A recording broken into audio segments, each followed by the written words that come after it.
Hi,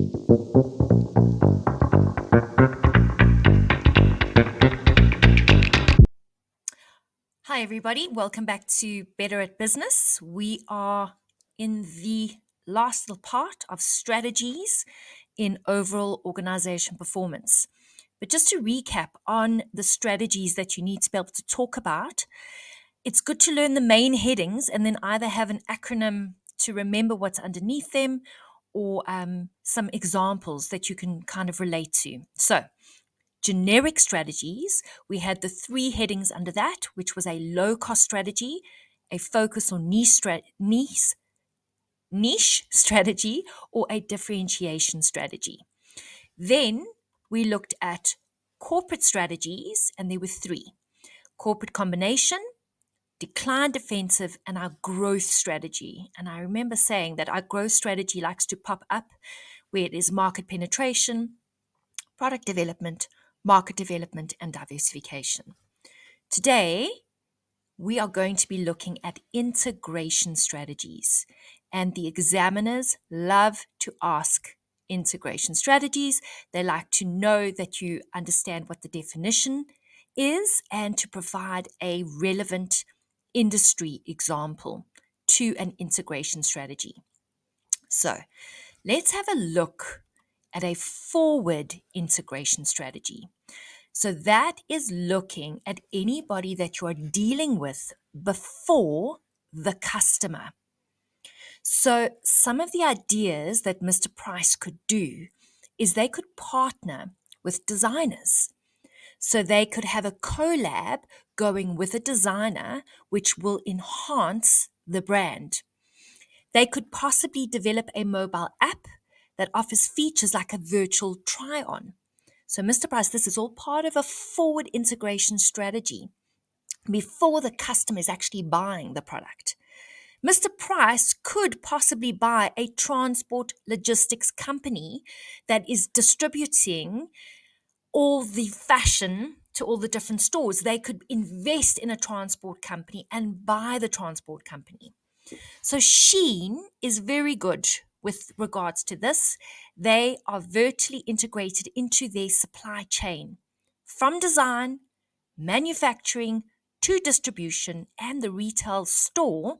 Sheen has purchased every single one of those chain or every single one of that chain before it gets to the store or before it gets to the customer, and there's cost savings in that. Hey, when you have that kind of horizontal integration, you're going to have higher margins. You're going to have customer insights because you are in touch with your customer all the time. There will be a lot more brand loyalty because customers experience, and it's a personalized service. When they see a Mr. Price big truck transporting clothing, it's that whole brand awareness.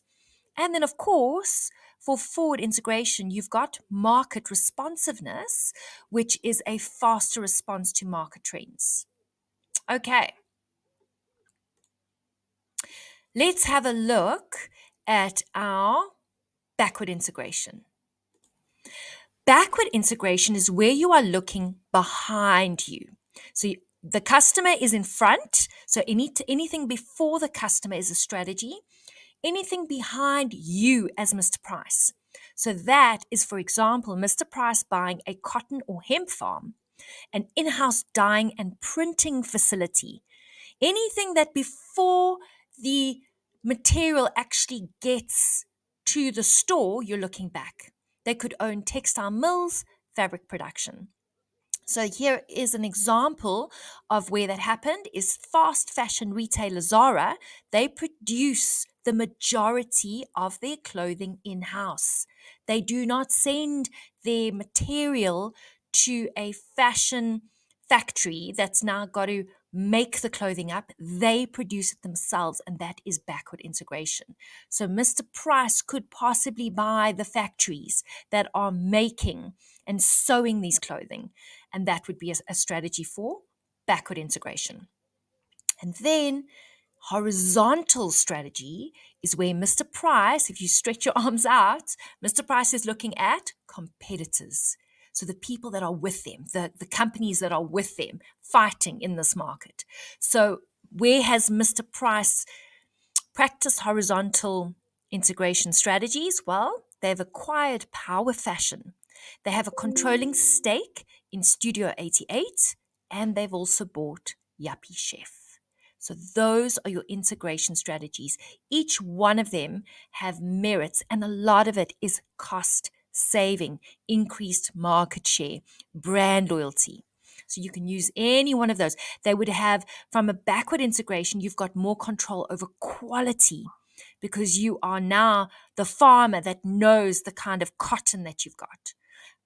Horizontal strategy, of course, market share. You are now gaining share of wallet from people because you've only got 50 Rand. Am I going to go to Mr. Price or am I going to go to Pep? So horizontal strategy is purchasing your competitors. Right, grade 11s, grade 12s. I will see you in the next video. Have an incredible day. Bye.